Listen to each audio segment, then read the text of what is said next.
guess that kind of says it all. That probably means get your ass in gear, Dave, and fix my beer cooler. This one's got a dead compressor. Yeah, the condenser didn't get maintained and it wiped it right out. So we're going to change out a little Tinky Winky today. On the true team span, baby. Okay, got the unit recovered. Cut out of there. And then you can bring it up here to sweat out your final connections. It looks like a nice workbench up on the keg cooler. And I'll get this old compressor out and then we'll look at the new one. They changed the body style on these. It's a standard 4440 compressor. It's got the ester oil in it for 134A. Pretty simple stuff. And I'll take this over to the sprayer and wash it out too. I'll show you that. Same old stuff. Okay, sweated out my service port for the suction. Got the discharge off. Pinched everything off and welded it up. Get your 4 bolts out of your legs. And then this little dead, little crusty bone ball can come right off of there. We got our skid and we'll go wash it up, the coil.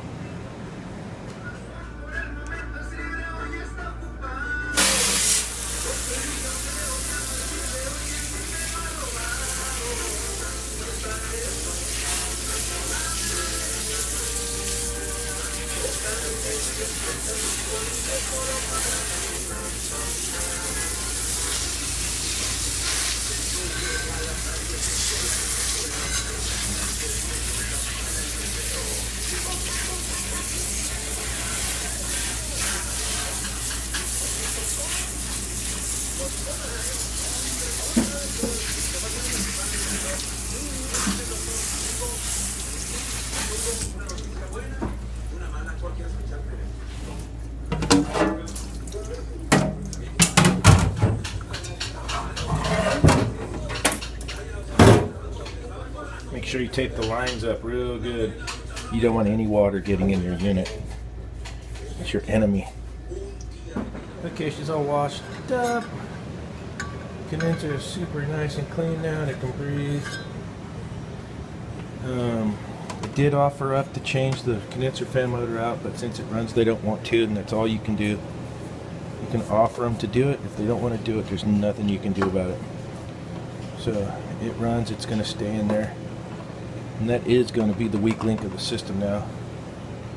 But it is what it is. Okay. So let's go get the new compressor and see how it fits in there. Okay, so this is our old one, AEA 4440 YXA. The YXA is letting you know it's 134A version with the ester oil, and we're stub tube. So you can see that right there. So our replacement, AEA 4440Y AA1A replaces the YXA. What they did is they changed the body style up. It's pretty neat.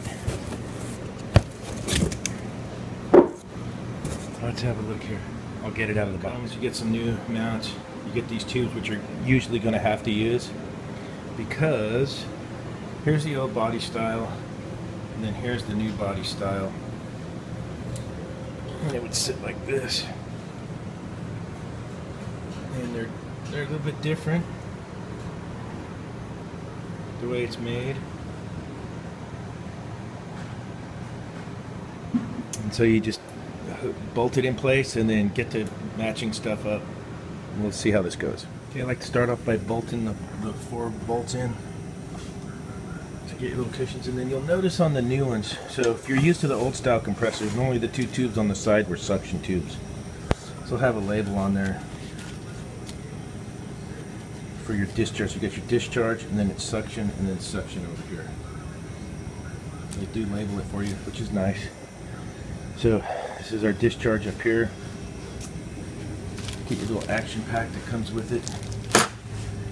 Sometimes you find out it's easier just to, instead of sometimes bending these out or whatever, you can sweat this out. Use your new tubes.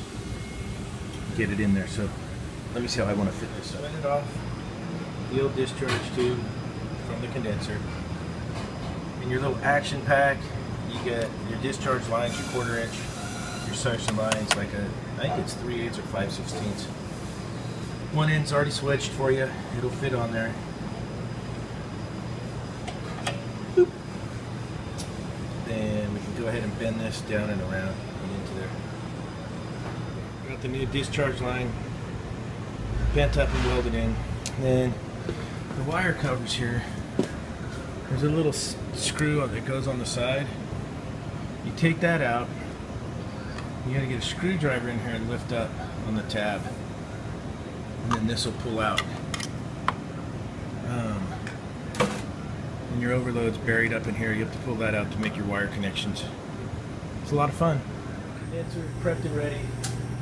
What I like to do is I'm going to back blow, sweat it in the my little suction part here. I'm going to back blow nitrogen, see what shape that cap tube's in. If you're a badass super tech, you probably change the cap tube every time. I'm going to see what shape this one's in because I just suck. So here we go.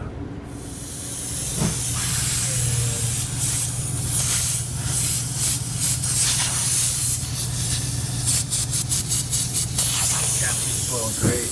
So I'm not going to change the cap tube out on this one. I'm going to let it ride. So that's a back blow nitrogen on the cap tube. Okay. Pop it back together and leak checked on the vacuum pump. And we'll weigh our charging and see how she looks.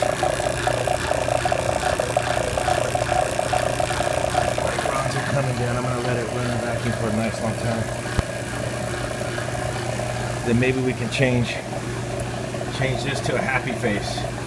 And it'll be like Friday, yippee!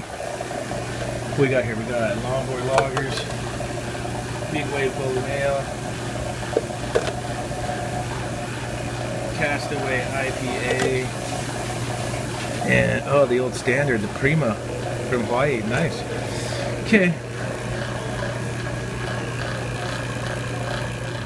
Okay, charge on this one's R134A, 11 ounces. I still use this old CPS computer charge. I've had this thing longer than some guys have been in the trade. I think I bought it in 1998, somewhere around there. Let's see, 1/4. Look at that, solid as a rock still. It just won't die on me, so it's like I keep using it. It's kind of neat. That was a damn good product. Thought I'd throw that in there. All right, let's get our 11 ounces in this thing. Okay, got our 11 ounces in, and we're getting ready to fire this thing off, and we'll see what it looks like. Okay, we're at 69 degrees. Our suction's at 18.6, 20.3 degree evaporator, 20 degree evaporator, which is good for these little cases. A lot of times I notice the Trues kind of run lower evaporator temps, but this one's looking good, and we'll let it come around and see how it does. Okay, that's it for this one. Thanks for watching.